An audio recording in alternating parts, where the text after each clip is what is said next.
Hey, is this a feature that, is this you? Yeah. No, this is the holes. Yeah. This is the holes that Mike Vecchione was. We're just passing over. So I'm going to get back to that paper. Not too disturbed. Oh, but there's some more in the foreground, I think, too. So, Mike Vecchione wrote a paper, numerous sublinear sets of holes in sediment on the northern mid-Atlantic ridge point to knowledge gaps. And so here are these holes. There's a holothurian at the end of them.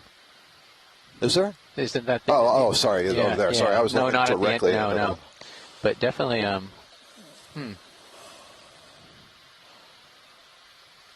So I don't know that he had any crossing. Maybe he did. Oh, yeah, he does, actually. Oh, how about that? So we found footsteps. We're almost at the summit of this feature. We're undergoing an ROV shift change right now. We're probably just less than 20 meters distance over ground to the top, with maybe about just 5 meters of vertical relief.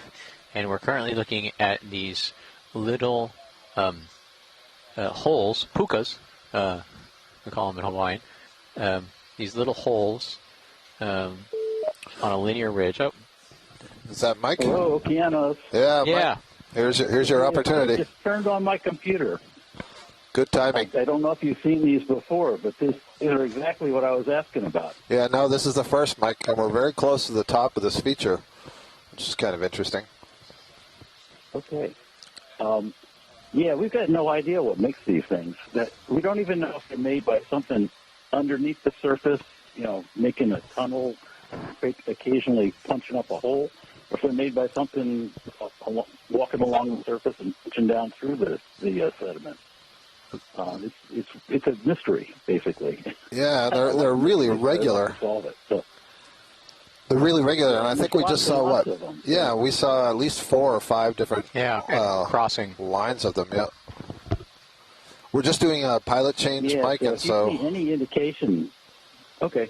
Yeah, and when the pilots are settled, we'll look back. What's making them? That would be a good thing. Yeah, to the right, we're looking at these lines of holes in the sediment, and we want to see if there's anything sticking out of any of those holes. Oh, that's too bad. Okay, so we may have passed them. But maybe it's hard to see if there's... I wouldn't be surprised if you see more of them. Yeah. Yeah, so let's just keep going upslope. I'm not sure if this is one or if that's a feeding trace. Yeah. You see the lighter colored part of the sand head through the sediment there? Let's head towards that, pilot.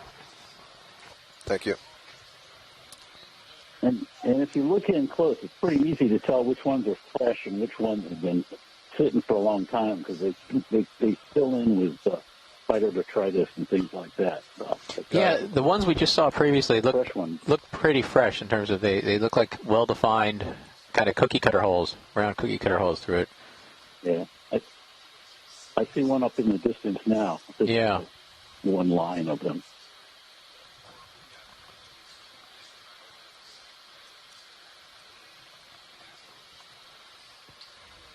So, first of all, I'm pleased that you found some. Yeah. And because you're in the same general geographic areas that we found them before. Yeah, I think we're a bit deeper. Of similar things. Yeah, we don't know the extent of these. We don't know what the geographic extent is, or the depth extent of them is. But when you come across them, you come across lots of them. So something is very actively doing this. Yeah. Just wish I knew what it was. Yeah, I mean, as we're coming up on this one, there's a furrow. I can't tell that this is the same sort of set of holes, or if it's just more like a feeding trace of one of these sea cucumbers. But if this is one, this I would say is one of the older ones. It looks like it's infilled. Yeah, if you look closely, I think you'll find there's very regularly spaced holes there, oblong holes. Yep. That's what this looks like at the farther end, Mike, going up towards the left. Yeah. Yep.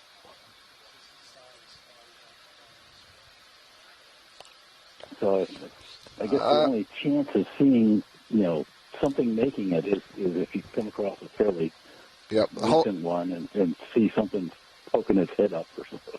Yep. Stand by, Mike. Making it. I need to give the pilot direction. Okay. So go ahead and zoom in, pilot. So you can see this sort of lineation. Looks like a track going across the screen from lower right to upper left. Let's zoom in on the upper left part of it. Yeah, because I think we're going to see it more easily from this angle. This may be kind of sort of what we're looking for, but an older one. And Mike, I'm sure, just so you know, for context, we're waiting for a ship move before we can move forward to look for more. That's fine. I understand. Like I said, I literally just turned on the computer and saw them. So these do look like thing kind of elongated pits to noteworthy me. about these is that there are, these similar things show up in the fossil record as well. And the paleontologists were quite interested when I submitted that paper because they'd like to know what's making these things too. I can definitely see towards the lower right. That's definitely a hole. So I would say this is an older set of these holes. Okay, pilot, that's good. We're going to hope to see some more of these tracks as we go towards the top. Yeah, this one is fairly filled in.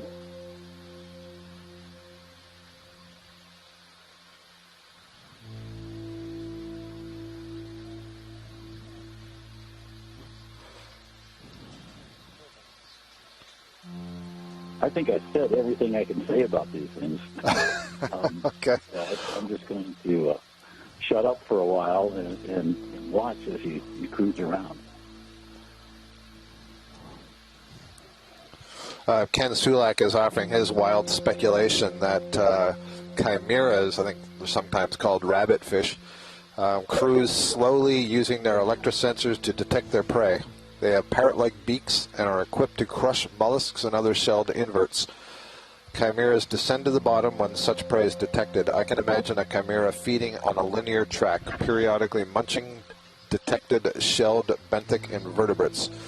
So the question I posed to him is, well, how deep a hole would they make? Because those did seem pretty deep holes, what I saw in your paper. Yeah, when you zoom in, they do look fairly deep, and they're also very regular. Yeah. It's not like they find something and probe for it. It's like something is coming along. Either if something at the surface is doing it, it's probing down very regularly as it goes along the line. But the other alternative is it's something subsurface, in fauna, that's making a tunnel and periodically punching up to the surface. But we literally have no idea what kind of organism does that. Pilot, upper right corner, I think I see another line moving off to the upper right.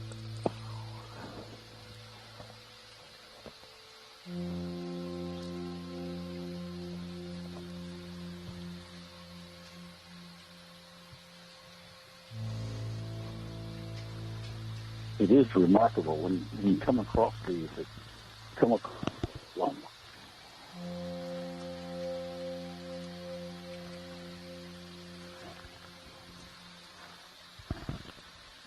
Yeah, there's a line straight ahead now.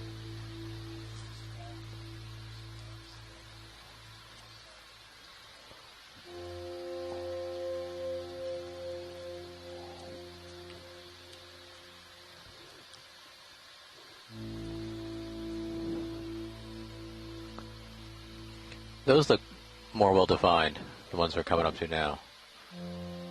Yes, they do. You can see they're little volcanic mounds, right? Mm-hmm. There, I used it again. There you go. Thank you. We found the world's smallest volcanoes. And a whole chain of them. No, that's really odd. Yep. Well, I would be satisfied if it turned out to be something geological happening, but No, yeah. I think it is. I think it's biological. Yeah. So, pilot, if you could run over these, doing as close a close-up as you could, that'd be great. And if you could have the lasers on, that'd be good as well. Thank you. The paleontologists were pretty convinced that it's something subsurface that's doing this, because when they excavate or when they see the fossils that are similar to this, they're all connected subsurface. Mm-hmm.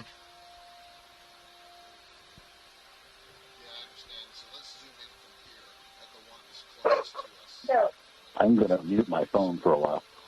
Okay. So you don't have to listen to my dog bark. Oh, no worries. Thank you.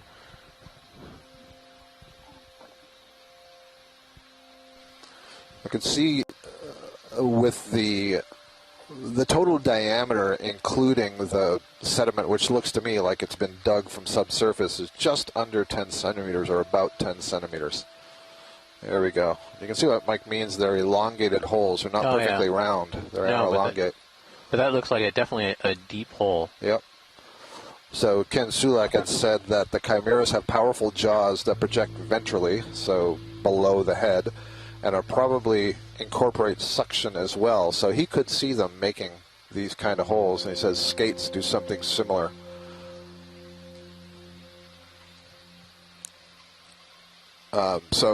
Pilot, just to confirm, so we're waiting for you to have enough tether to move along this, is that correct? Yep. Okay. Yeah, that's fine. Well, actually, I think what I'd like you to do is move over it and then tilt more down so we can look more into the hole. Yep. Thanks. I don't think it's going to happen, but what we're curious about is, can we see anything in a hole that might tell us that's making the hole?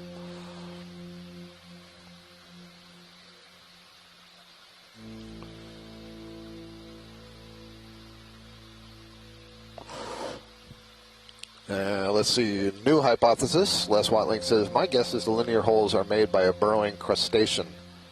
These are the periodic vents, meaning a crustacean that's burrowing subsurface and then every once in a while creates an opening to the surface, I believe is what he's saying. Axiid shrimp make burrow holes of this type. It's really great to get all these experts together, help them figure out what this is.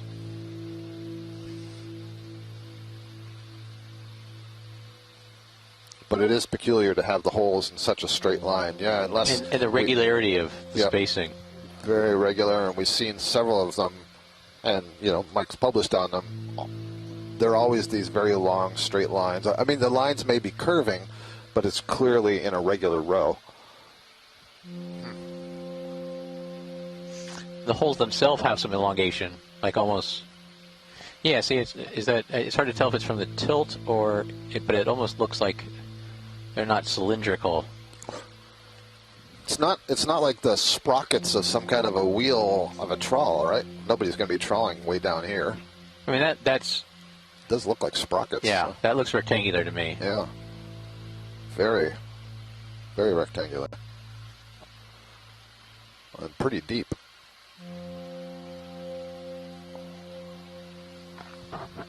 They're almost blade-like instead of rectangle. Well, yeah, that one's blade-like. The one before that was rectangular more. Okay. It seems like they have some...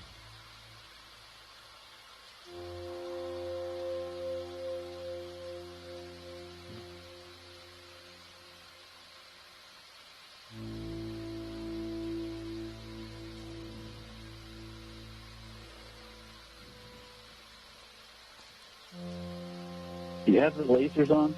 Yeah, we did when we first got here, Mike. Okay. The lasers showed that the mounds that you see were 10 centimeters across. And so the whole... We can turn the laser... Could we turn the lasers back on? I think they're still on. It's just we're zooming in so much. Yeah, I mean, look how... That's the fresh one that you're looking at right now. Yeah, look how... And I just had to guess at the size because our lasers weren't working on the Norwegian ROV when we came across it. All right, well, here are the lasers, and yeah, those are much more rectangular than I assumed. Yeah, that's a very fresh track there. Yep. Oh, yeah. I mean, looking in the hole, it looks like something just punched it. Well... It looks like a big wheel to me. Except that there's no continuity from one to the next. It looks fresh, so when in doubt, go to the beginning of it and go to the end of it. Yeah. I think the closer one is the fresher part. The fresh part. They're infilled over there, so I think we're at the freshest end.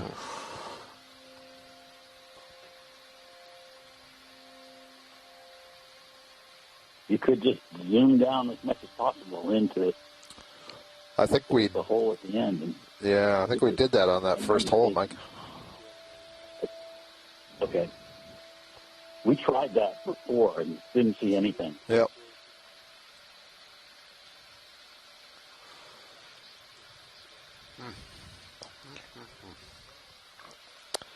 I love a mystery, but I'd like to have an answer.